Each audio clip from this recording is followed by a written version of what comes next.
سنو نا ترمذی کی حدیث، اور اسے یاد رکھنا، نبی پاک علیہ السلام نے فرمایا اپنے دکھ لوگوں کے سامنے نہ بیان کرنا، سیٹھوں نوابوں کو نہ بتاتے پھرنا، دنیا داروں کے سامنے جا کے نہ رونا کہ میں تکلیف میں ہوں۔ فرمایا اگر دنیا داروں کو دکھ بتاؤ گے رب تمہیں کبھی غنی نہیں کرے گا۔ فرمایا اپنے دکھ اپنے رب کو بتا، وہ جلدی کرے یا دیر سے کرے تجھے ساری دنیا سے بے نیاز کر دے گا، تجھے کسی کا محتاج نہیں رہنے دے گا۔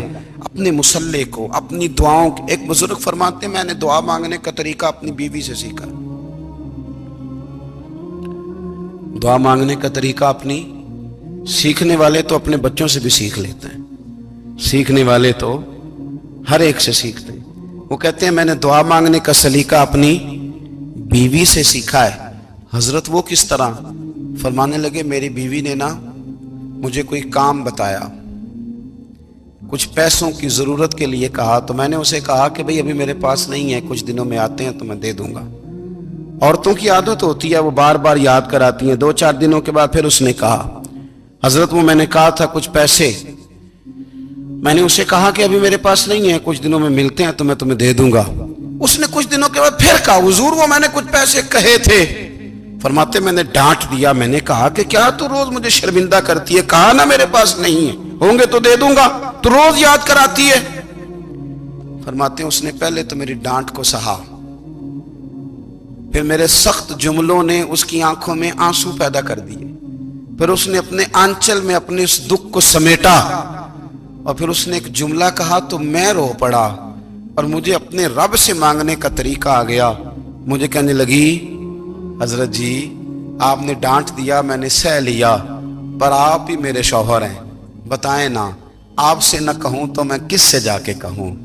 فرماتے ہیں میں رو پڑا، اور میں کھل کے رویا، اور میں تڑپ کے رویا، اور پھر میری سسکیاں بند گئیں۔ تو مجھے کہنے لگی آپ کو کیا ہوا؟ میں نے کہا مجھے بھی دعا مانگنی آ گئی ہے، جب میں اسے کہوں گا نا اللہ تو ہی میرا رب ہے، میں تجھ سے نہ کہوں تو میں کس سے جا کے کہوں، میں کیوں کسی بندے سے سوال کروں، میں کیوں کسی دنیا دار سے کہوں، میں تیرے بندوں کا، نیک بندوں کا وسیلہ لے کے، تیرے محبوب کی غلامی لے کے تیری بارگاہ میں آئیں، تجھ سے نہ مانگوں تو کس سے مانگوں۔ سمجھ آ گئی ہے جب میں اس رنگ میں مانگوں گا تو پھر رب میرے اوپر بڑا ہی فضل فرمائے گا، وہ میرے اوپر بڑی رحمت کرے گا، وہ میرے لیے آسانیاں کرے۔ عزیز دوستو بہلول دانا رحمت اللہ علیہ بیٹھے تھے تو ہارون رشید حج کر کے آ رہا تھا، تو رستے میں حضرت شیخ سے ملاقات ہو گئی، تو السلام علیکم کے بعد کہنے لگا حضور کوئی حکم ہو تو بتائیے گا۔ تو حضرت بہلول دانا فرمانے لگے تیرا رب کون ہے؟ اس نے کہا اللہ۔ تو فرمایا میرا کون ہے؟ کہا اللہ۔ فرمانے لگے تو بڑا ہی بیوقوف ہے، کیا تو یہ سمجھتا ہے کہ رب ہارون رشید کو تو دے گا اور بہلول دانا کو بھول جائے گا؟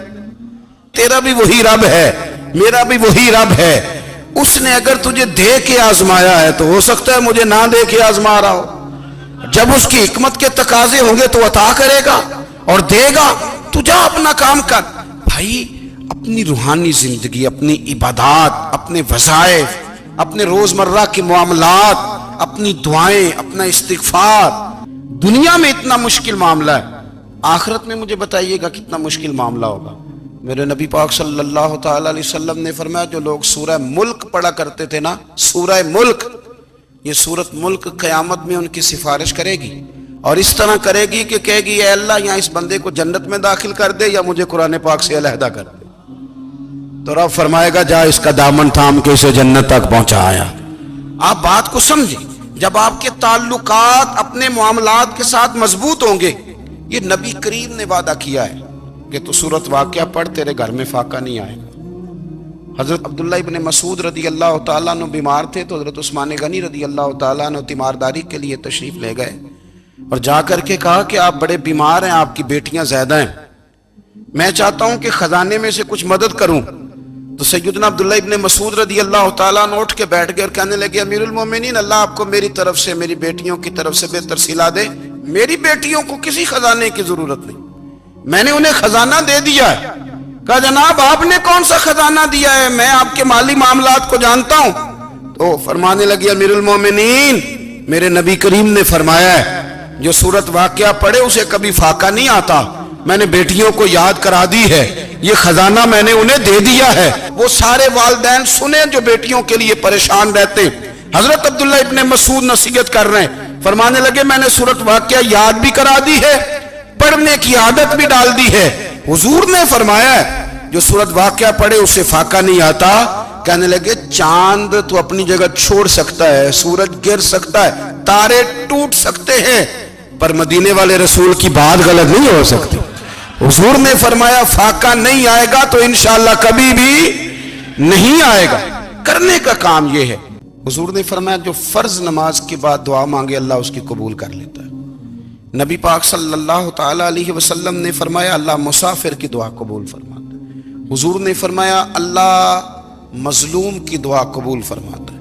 حضور نے فرمایا بیمار سے دعا کراؤ اللہ اس کی دعا قبول فرماتا ہے۔ میرے نبی پاک نے فرمایا ماں باپ جب بھی اولاد کے لیے ہاتھ اٹھائیں، ویسے تے بلے شاہ تو آسمانی اڑ دیا ہی پھڑ دیں، جڑا گھر بیٹھا انہوں بڑھیا ہی نہیں۔ حضور فرمانے لگے ماں باپ جب بھی اولاد کے لیے دعا فرمائیں اللہ ان کی دعا کو قبول کرتا ہے۔ آپ اپنا تعلق بنائیں، دعا کے ساتھ، عبادت کے ساتھ، مصلی کے ساتھ رشتہ بنائیں، استغفار پڑھیں۔ صلاح الدین ایوبی صلیبی جنگوں میں تھے، رات کو مسجد اقصی میں نماز پڑھی تو پریشان تھے۔ ایک بزرگ سے ملاقات ہوئی تو وہ کہنے لگے کہ آپ بڑے پریشان ہیں۔ کہنے لگے حضور پریشان اس لیے ہوں کہ پہلے ہی مسلمان کمزور ہے، اب میں نے سنا ہے دشمن کا ایک بحری بیڑا وہ جنگی سامان سے بھرا ہوا آ رہا ہے، تو اب ان کے پاس اور تلواریں اور نیزے آ جائیں گے، مسلمانوں کے پاس پہلے ہی وسائل کی کمی ہے، پریشان ہوں کس طرح کر کے مقابلہ کریں گے۔ یہ بات کہتے ہی صلاح الدین ایوبی نے بزرگوں سے کہا حضور آپ بھی دعا کرنا، دعا کی بڑی طاقت ہے۔ میرے نبی پاک نے فرمایا دعا مومن کا ہتھیار ہے، دعا مومن کا